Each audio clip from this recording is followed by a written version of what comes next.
Երկրի վրա քայլող քաջ առյուծները եւ երկնքում սավառնող հերոս արծիվները։ Հեղինակ Մատինա Մարինե Մանուկյան։ Գագիկ Կոլյայի Փարսադանյան։ Ապրիլյան պատերազմի անմահ հերոս։ Ծնվել է 1960 թվականի մայիսի 16-ին Կապանում։ Եղել է աշխուժ ու կայտառ երեխա։ Մի քույր, երկու եղբայր էին։ Ինքը միջնեկն էր։ Սովորել է Հունան Ավետիսյանի անվան TV9 դպրոցում։ Տարրական դասարաններում գերազանցիկ էր, իսկ հետո հարվածային։ 4-րդ դասարանում որպես լավագույն աշակերտի նրան թերթի են տվել։ 8-ամյակն ավարտել է 1975 թվականին եւ կրթությունը շարունակել Կապանի պրոֆտեխ ուսումնարանում։ Սիրել եւ զբաղվել է ֆուտբոլով։ Ուսումնարանն ավարտելով 1979 թվականին զորակոչվել է բանակ, ծառայել Կրասնոյարսկում եւ զորացրվել 1981 թվականին։ Զբաղվել է ընտանեկան հոգսերով ու արտագնա աշխատանքով, թեթևացնելով ընտանիքի հոգսը։ Ամուսնացել է 1987 թվականին Անահիտի հետ եւ իրենց համատեղ կյանքի ընթացքում ունեցել են 4 երեխա՝ 2 տղա, 2 աղջիկ։ Նա մականուն ուներ՝ Հասան։ Այդ մականվան հետ կապված 2 վարկած կար։ Մի վարկածում, երբ փոքր է եղել, իրենց հարևանությամբ ադրբեջանցիներ են ապրել, ովքեր նրան համեմատում էին իրենց լավագույն ֆուտբոլիստի Հասանի հետ, ու խաղի ժամանակ Հասան էին գոռում նրա հետևից ու վանկարկում, քանի որ նա հրաշալի էր ֆուտբոլ խաղում։ Իսկ երկրորդ վարկածն այն է, երբ Արցախյան առաջին պատերազմի ժամանակ շրջափակման մեջ են հայտնվել, նա զինակիցներին նշան է արել, որ լռեն, ու քանի որ ինքը թշնամու լեզվին շատ լավ էր տիրապետում, նաև երկար մորուք ուներ, ներկայացել է որպես ադրբեջանցի Հասան անունով հրամանատար։ Վերջիններս հավատացել են նրան, ապա կարողացել է պարզել հայ գերիների տեղը եւ զինակից ընկերների հետ ազատել նրանց։ Սակայն հետո թշնամին հասկանալով, թե իրականում ինչ է կատարվել, 1 միլիոն է խոստացել կարծեցյալ Հասանի գլխի դիմաց։ Երբ սկսվեց 1988 թվականի Արցախյան շարժումը, մեր հզորը չէր կարող անմասն մնալ, քանզի նրա երակներում հոսում էր հայ հայրենասերի արյուն։ 1989 թվականից եղել է Արցախյան շարժման ակտիվ մասնակից։ Շարժման առաջին օրերից հայ երկրապահներ ջոկատի կազմում էր։ Կամավորագրվեց, որ պաշտպանի հողը հայրենի, ու պաշտպանեց։ 1991 թվական անզիջում պայքար մղեց, բայց ինքն էլ վիրավորվեց։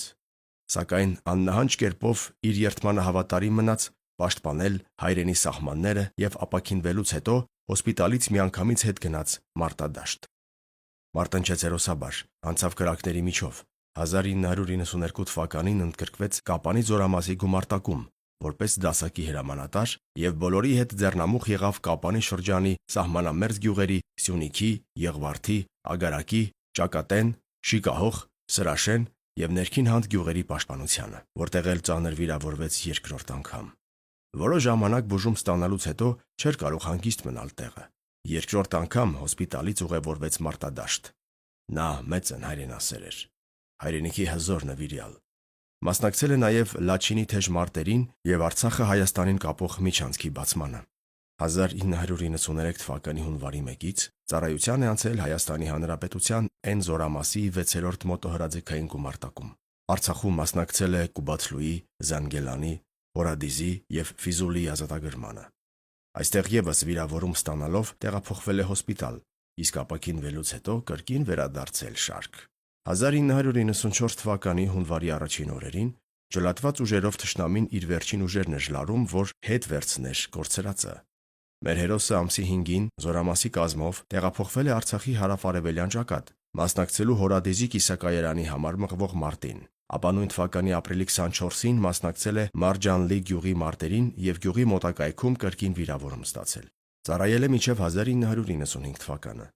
Արդեն առողջական խնդիրների պատճառով զորացրվել է ու դարձել պահեստազորային սպա, երկրորդ խմբի հաշմանդամ էր։ Իսկ երբ 2016 թվականին Ադրբեջանը կրկին պատերազմ սանձազերծեց հայի դեմ, մեր հերոսի սիրտը կրկին ծարս եղավ։ Ինչ էլ լիներ, նա պիտի պաշտպաներ հողը հայոց նեն գոտարից, հայրենիքը իր կարիքն ուներ որպես հին նվիրյալի,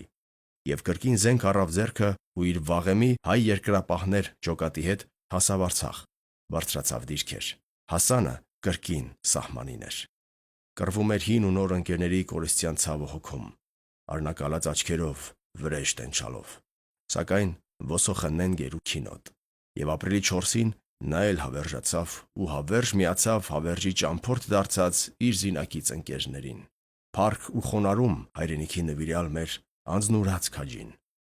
Նրա զոհվելուց հետո Բեղ գյուղի սկզբնամասում նրա պապական գյուղում կառուցվել է փոքրիկ հուշահամալիր, որտեղ էլ տեղադրվել է նրա անունը կրող հուշաղբյուր։ Իսկ Թիվինը դպրոցում, որտեղ նա է սովորել, բացվել է նրա անունը կրող դասասենյակ։ Հայրենիքի նվիրյալ քաջ հայորդին հետմահու պարգևատրվել է մարտական ծառայություն, ապա Գարեգին Նժդեհ եւ հայրենիքին մատուցած ծառայությունների համար երկրորդ աստիճանի մեդալներով։ Խոնարհվում եմ մեր անձնազոհ քաջի ու տոկուն ոգու առջև։